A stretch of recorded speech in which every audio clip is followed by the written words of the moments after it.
कब्रिस्तान में एक अंधेरी रात थी। चारों ओर सन्नाटा पसरा हुआ था और केवल हल्की हवा के झोंके सुनाई दे रहे थे। इस कब्रिस्तान की एक खासियत थी, यहाँ हर रात एक नाजिम नाम का व्यक्ति आता था।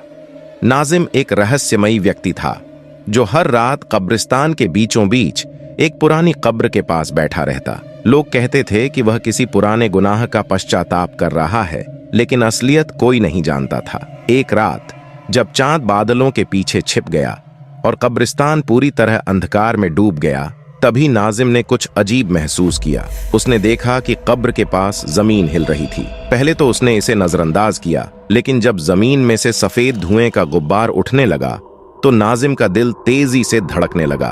उसने डरते हुए उस धुएं की ओर देखा और धुएं में से धीरे धीरे एक आकृति बनती नजर आई। यह एक भूत की आकृति थी जिसकी आंखें जलती हुई अंगारों जैसी चमक रही थीं। नाजिम के पास से गुजरती ठंडी हवा उसकी हड्डियों को चीरती हुई निकल रही थी। वह समझ नहीं पा रहा था कि क्या करे।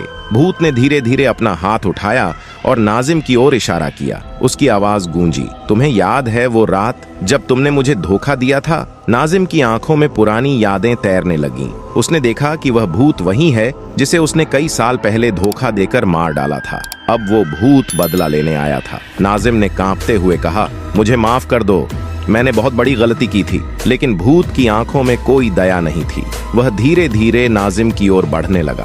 नाजिम के पैर जैसे जमीन में धंस गए थे।